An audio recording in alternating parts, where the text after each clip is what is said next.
tegu šis ratas simbolizuoja 1 milijoną eurų. Štai kaip atrodytų 10 milijonų, o štai 100 milijonų. O dabar tu matai, kaip atrodytų 1 milijardas eurų. Jeffo Bezoso Amazon įkūrėjo grynoji vertė yra 117 kartų didesnė už šią sumą. O tu tikriausiai šiuo metu dirbi darbą, kurį gavai baigęs mokyklą ar universitetą. Tikriausiai neturi sukaupęs daug pinigų, tavo pragyvenimo išlaidos atrodo didelės, jauti, kad uždirbi nepakankamai. Galbūt turi paskolų, o gal dar studijuoji ir tikiesi gauti gerą darbą po studijų pagal specialybę. Praturtėjimas ir turtingumas atrodo tarsi tolimas sapnas. Klausi savęs, kaip jiems tai pavyko?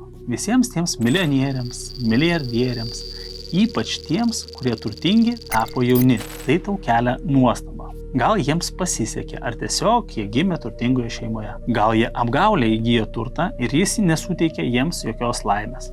Bet jie visą tai turi, o tau svajonių namai, automobilis garaže, kelionės po pasaulį, visa tai liks tik iliuzija, nieko daugiau.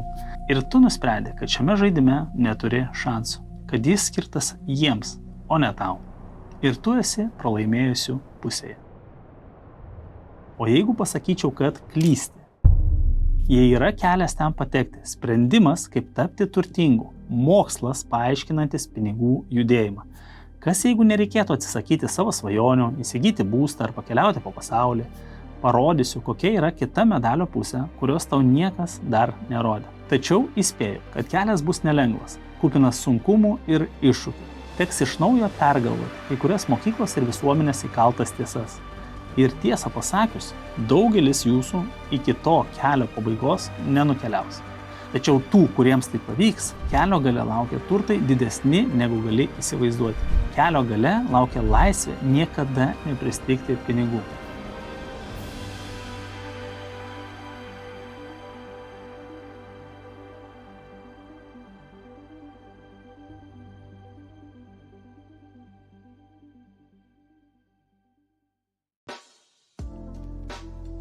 Ką tu manai apie pinigus?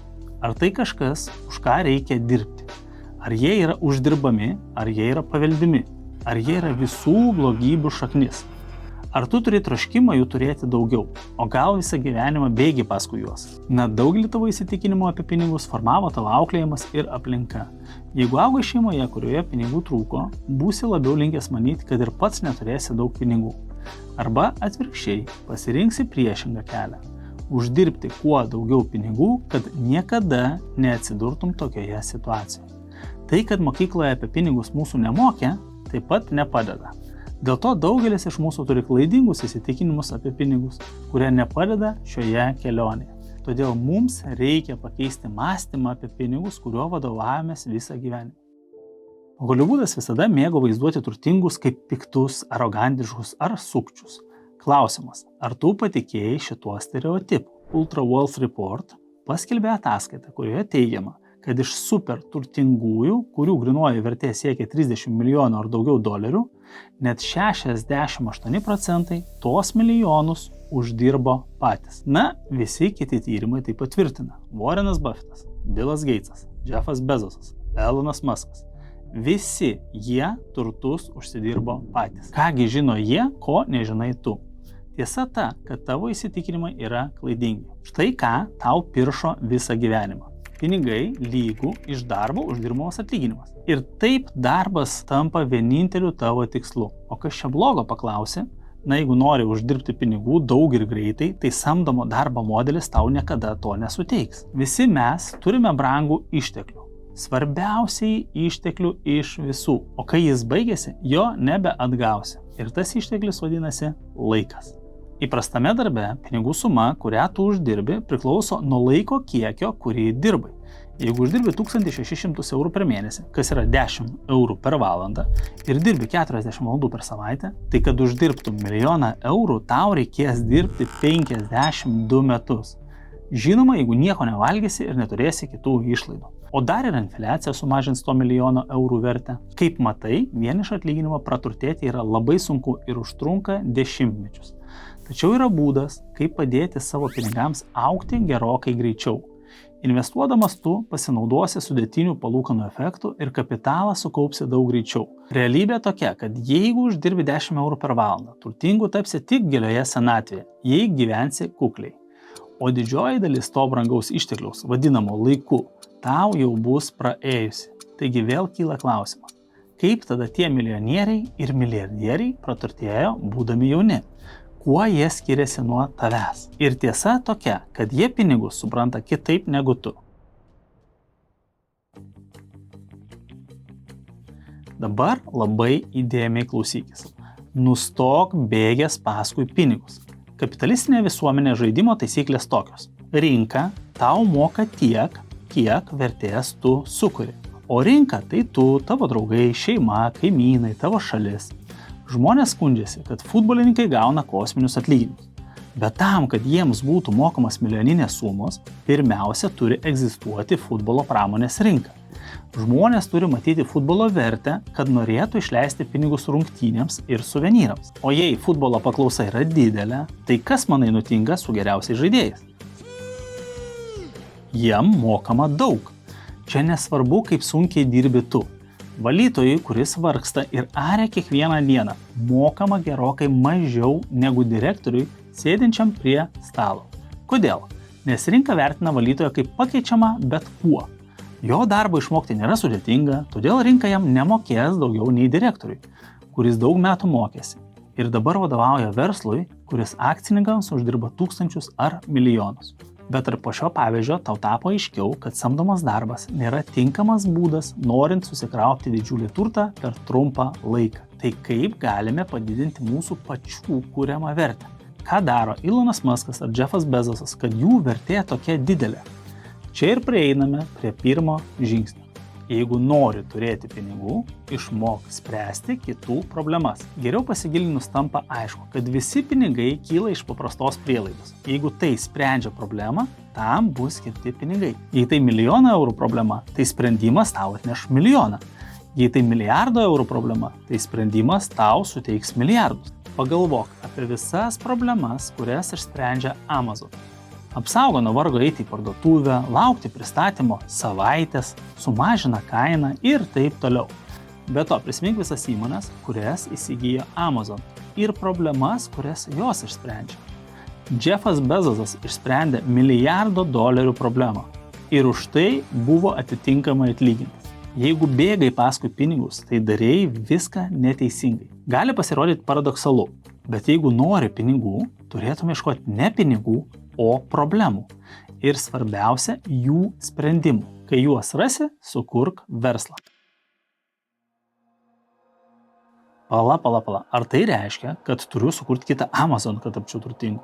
Arba kitą Meta ar Google? Ar tu juokauji? Aš net programuoti nemoku. Jau nekalbant apie tai, kad neturiu pinigų pradėti kažką tokio didelio. Vėl, keisk mąstymą. Visada pradėk nuo problemos. Įsiklausyk į rinką apie save. Ką žmonės kalba? Kas jiems nepatinka? Ko žmonės sako, kad norėtų daugiau, kas juos erzina ir kas jiems nepatogu, ar gali išspręsti tą problemą ir ar ją verta spręsti.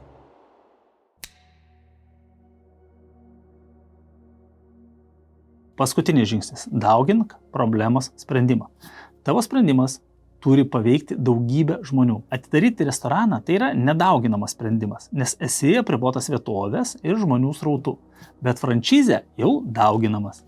Jeigu tavo sprendimas yra programinė įranga, tada, kai ji sukurta, gali ją plėsti internete be jokių ribų. Nereikės gamybos ar pristatymo išlaidų, nes viskas vyksta virtualiai. Ir kiek šansų surasti tokius sprendimus samdomame darbe?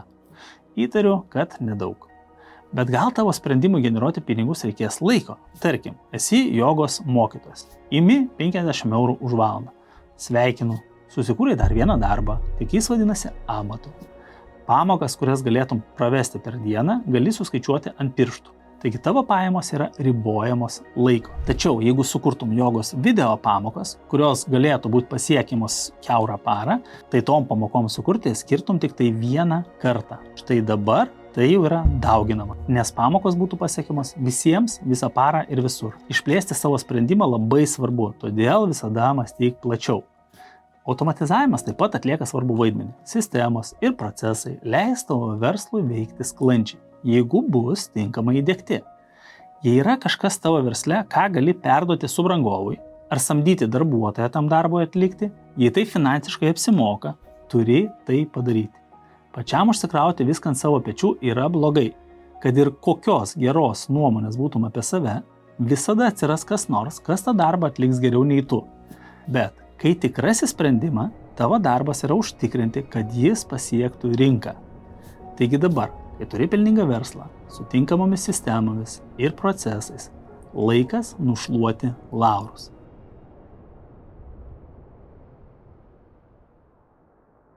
Greičiausiai šiame etape tavęs laukia du keliai. Arba tęsti savo verslą, arba jį parduoti. Na ir pagaliau, įvyko įsigijimas. Tas momentas, kai kas nors nuperka sprendimą, kuriam sukurti tu praleidai begalę laiko. Taip Instagramą už $1 milijardą nusipirko Facebookas, taip PayPalą už $1,5 milijardo nusipirko eBay'us, iš kurių $165 milijonai teko tiesiai Elono Musko kišeniai. Ir dar begalė kitų sandorių visame pasaulyje. Štai čia bus atpirktos visos tavo į įmonę įdėtos pastangos. O gal tu nuspręsi toliau vystyti savo verslą. Galbūt myli įmonę, kurią sukūrė ir nenori jos palikti. Galbūt manai, kad gali sukurti daugiau vertės ir vėliau parduoti ją brangiau. O gal verslas automatizuotas ir tau tiesiog nieko nereikia daryti, kad jis veiktų toliau. Arba galbūt čia yra visų 3 atvejų derinys. Bet kokiu atveju tu tai padarei. Išsprendei rinkos turimą problemą ir buvai atitinkamai atlygintas už tai. Tai dabar klausimas tau. Ar buvo verta?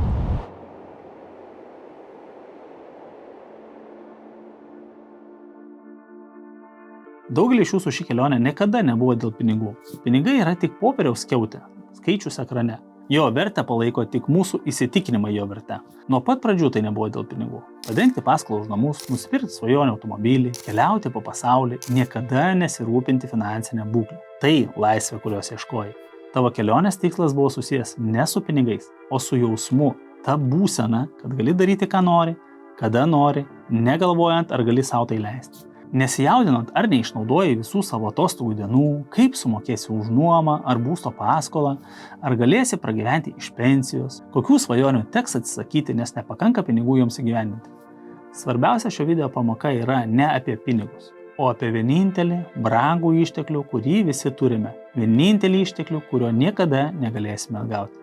Laiką. Ar verta aukoti didelę laiko dalį darbui, kurio tikriausiai nemėgsti? Ar tavo gyvenimas susidės iš darbo, grįžimo namo, televizoriaus žiūrėjimo, miego, kitą dieną kartojant tą patį ciklą, kol išeisi į pensiją?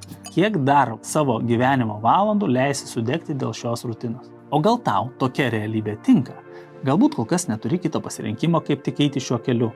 Jeigu taip, tai nesijaudink, nes iš šio video gavai šiek tiek pramogos ir galbūt šiek tiek pakeitei savo požiūrį. Bet tarp jūsų yra ir tokių, kurie trokšta, kad niekada nebereikėtų rūpintis pinigais. Todėl noriu priminti tau, nustok bėgęs paskui pinigus. Pradėk spręsti problemas. Tai sprendimas, per kurį ateina visi pinigai. Žinoma, šiame video aš praleidau daug svarbių dalykų, nes pinigų, verslumo, sistemų kūrimo temos yra per plačios, kad būtų jas galima apriepti per 10-20 minučių. Bet jeigu nori pradėti šią kelionę, rekomenduoju mokytis, eiti į seminarus, prisijungti prie bendruomenių ir būtinai pritaikyti tai, ką išmokai. O jeigu užsiemi kažkuo, kas nėra tiesiogiai susijęs su verslu, bet nori iš to uždirbti, paklaus savęs, kokias problemas aš sprendžiu. Tai padės monetizuoti tai, ko užsiemi, skaitant ir darbą bei karjerą. Jeigu savo darbo vietoje gali išspręsti daugiau problemų ir rasti daugiau sprendimų, turi ką panaudoti derėdamasis dėl didesnio atlyginimo. O svarbiausia, niekada nesustoti ir eiti pirmyn. Nes gyvenime yra tik 2 būsenos. Arba tu augi, arba tu miršti. Jeigu patiko šis video ir norėtum tokio turinio matyti daugiau, paspausk prenumeratos ir like mygtukus. O aš dėkoju, kad skyrei laiko pasižiūrėti ir susitiksime kitose video.